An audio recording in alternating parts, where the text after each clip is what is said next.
புதுடெல்லி December 17. நாடு முழுவதும் 21 போலி பல்கலைக்கழகங்கள். நாடாளுமன்றத்தில் தகவல். புதுடெல்லி டிசம்பர் 17. தற்போது நாடு முழுவதும் 21 போலி பல்கலைக்கழகங்கள் செயல்பட்டு வருகின்றன என நாடாளுமன்றத்தில் தெரிவிக்கப்பட்டது. நாடாளுமன்றத்தின் இரு அவைகளும் நேற்று நடந்த முக்கிய நிகழ்வுகளும் வருமாறு. 21 போலி பல்கலைக்கழகங்கள். மக்களவை கேள்வி நேரத்தில் மத்திய கல்வித்துறை இணை மந்திரி சுகந்த மஜும்தார் கூறியதாவது: கடந்த 10 ஆண்டுகளில் 12 போலி பல்கலைக்கழகங்கள் மூடப்பட்டன. இருப்பினும் தற்போது நாடு முழுவதும் 21 போலி பல்கலைக்கழகங்கள் செயல்பட்டு வருகின்றன. இவை அங்கீகாரம் பெறாதவை. அங்கு வழங்கப்படும் பட்டங்கள் செல்லாது. எனவே அந்த பல்கலைக்கழகங்களில் மாணவர்கள் சேரக்கூடாது. சமூக வலைதளங்களில் தீவிரமாக செயல்படும் எம்பிக்கள் இது தொடர்பாக மாணவர்களிடையே விழிப்புணர்வு ஏற்படுத்த வேண்டும். மாநில யூனியன் பிரதேச அரசுகள் அந்த பல்கலைக்கழகங்கள் மூடப்படும் வகையில் சட்ட நடவடிக்கை எடுக்க வேண்டும். நாங்கள் நேரடியாக நடவடிக்கை எடுத்தால் கூட்டாட்சி முறை பற்றிய கேள்வி எழும். இவ்வாறு அவர் கூறினார்.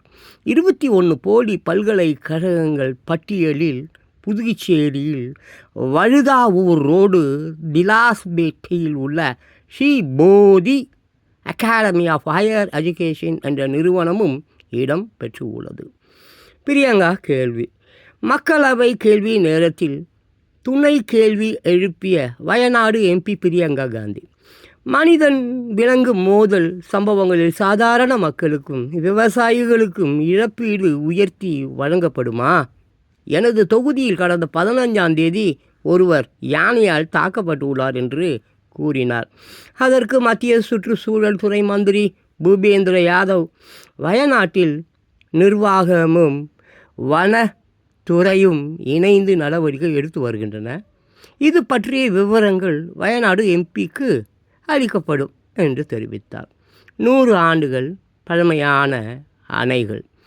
மாநிலங்களவை கேள்வி நேரத்தில் மத்திய ஜல் சக்தி இணை மந்திரி ராஜ் பூஷன் சௌத்ரி கூறியதாவது: இந்தியாவில் கட்டி முடிக்கப்பட்ட 6138 பெரிய அணைகளும் கட்டுமான பணி நடந்து வரும் 143 பெரிய அணைகளும் உள்ளன.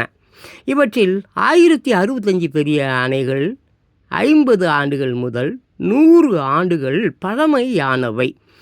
224 அணைகள் 100 ஆண்டுகளுக்கு மேற்பட்டவை. இவ்வாறு அவர் கூறினார். நடைபாதை வியாபாரிகள் கடன். மாநிலங்களவை கேள்வி நேரத்தில் மத்திய வீட்டு வசதி மற்றும் நகர்ப்புற விவகாரத்துறை மந்திரி டோகான் சாகு கூறியதாவது: நகர்ப்புற நடைபாதை வியாபாரிகளுக்கு பிணை இன்றி ரூபாய் 50,000 வரை கடன் வழங்கும் பிரதமரின் ஸ்வநிதி திட்டம் அமல்படுத்தப்பட்டு வருகிறது.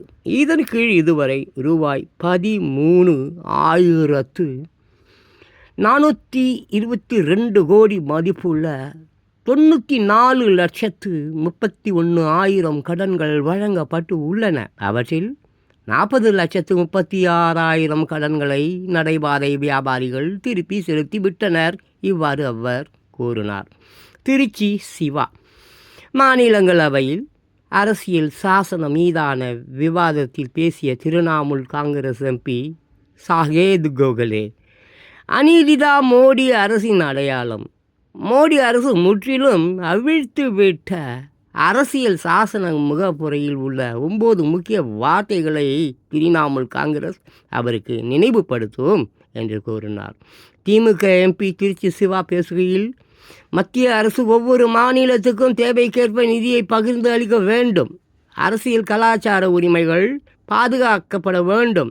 மத மொழி சிறுபான்மையினரிடையே பீதியை பரப்புவதை தடுக்க வேண்டும். ஒரே நாடு ஒரே தேர்தல் முறையை எதிர்க்கிறோம் என்றார். நாடு முழுவதும் 21 போலி பல்கலைக்கழகங்கள் நாடாளுமன்றத்தில் தகவல்.